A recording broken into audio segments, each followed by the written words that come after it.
হরে Krishna, Radhe Radhe. So আজকেও আমি কিন্তু শ্রী শ্রী কৃষ্ণ পুরাণে বইটা থেকে কিছু ছোট ছোট প্রশ্নের উত্তর তোমাদের সাথে শেয়ার করবো। এখানে কোয়েশ্চেন করেও দেওয়া রয়েছে, প্রচুর কোয়েশ্চেন এখানে। তার মধ্যে থেকে সব থেকে কমন কিছু কোয়েশ্চেন নিয়ে আজকে ছোট্ট এই ভিডিওটা বানাচ্ছি। আশা করছি তোমাদের ভালো লাগবে। সো আর যদি ভালো লেগে থাকে definitely like, comment, share, subscribe করে দিও। আর যদি অন্য কোনো বিষয় তোমাদের ভিডিও বানিয়ে দিতে হয় সেটাও আমাকে কমেন্ট করে জানাবে। আমি ডেফিনেটলি চেষ্টা করবো তার উপরে ভিডিও বানিয়ে দিতে। সো অনেকের মনে কোয়েশ্চেন থাকতে পারে, আমি এখান থেকে কিছু কোয়েশ্চেন নিয়ে তোমাদের সাথে শেয়ার করছি। আচ্ছা, তিনটে মতো কোয়েশ্চেন আমি নিচ্ছি। ফার্স্ট কোয়েশ্চেনটা হচ্ছে, কৃষ্ণের 12 জন সখা কে কে ছিলেন? এটা অনেকের মনে কোয়েশ্চেন থাকতে পারে, কৃষ্ণের 12 জন সখা কে কে ছিলেন। সো চলো এক এক করে আমরা নামগুলো শুনে নিই। শ্রীদাম, দাম, সুদাম, বসুদাম, সুবাহু, মহাবলী, স্তব কৃষ্ণ, কন্দর্প, বলরাম, সুবল, কোকিল ও গন্ধর্ব। 12 জনের নাম বলে দিলাম।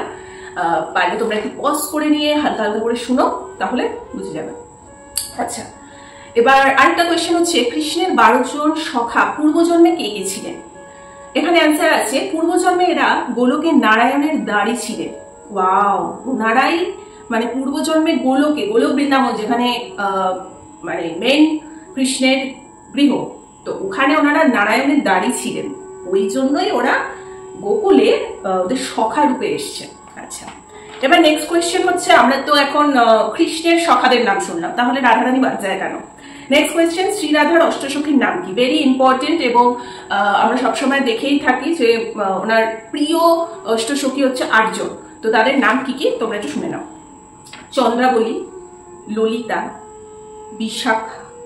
বিশাখা, চিত্রা, চম্পকলতা, রঙ্গ, চিত্রলেখা ও মধুমতি। ঠিক আছে, অষ্টসখীর নাম বলে দিলাম।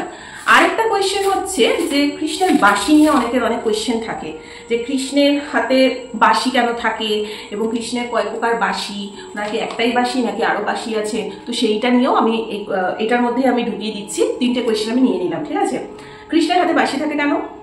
জগৎবাসীকে আকর্ষণ করার জন্য, এক কথা। অফকোর্স ওনার বাঁশি সুরেই তো জগৎবাসী পাগল, তাই না? তাই আকর্ষণ করার জন্য কৃষ্ণের হাতে বাঁশি থাকে। এবার বংশী কয় প্রকার ও কি কি, মানে কৃষ্ণের কত প্রকারের বংশী ছিল? কৃষ্ণের 3 প্রকারের বংশী ছিল, 3টে বংশী। একটার নাম ছিল বেনু, একটার নাম মুরলী, একটার নাম বংশিকা। আচ্ছা, বেনু যেটা, সেটা হচ্ছে 8 আঙ্গুলি দীর্ঘ, মানে 8 আঙ্গুলে, ওটা একটু ছোট মতো ছিল। ঠিক আছে, 6টি ছিদ্রযুক্ত বংশকে বেনু বলে। আচ্ছা, এবার মুরলী কেমন ছিল? যেটা 2 হস্ত পরিমিত, দীর্ঘ মুখ, মথিত রন্ধ্র এবং স্বরের জন্য 4টি ছিদ্র সমন্বিত বংশকে মুরলী বলে, ওটা একটু বড় ছিল। আর বংশিকা কি? নবছিদ্র, ওটার আবার 9টা ছিদ্র ছিল, অষ্টদশ আঙ্গুল পরিমিত বংশকে বংশী বলে।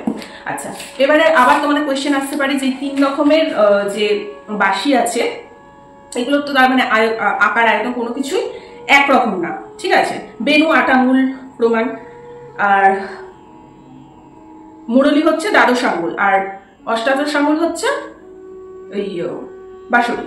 তাহলে 3টি মানে কেন 3 রকমের বাঁশুনি বাজাতেন? যখন গোষ্ঠে চারণকালে সখাদের সঙ্গে বেনু বাজাতেন। বেনু বাঁশি কখন বাজাতেন? যখন গরু চড়াতে যেতেন সখাদের সাথে, তখন বেনু বাঁশি বাজাতেন। যখন বাড়িতে মায়ের কাছে থাকতেন তখন উনি মুরলী বাঁশি বাজাতেন।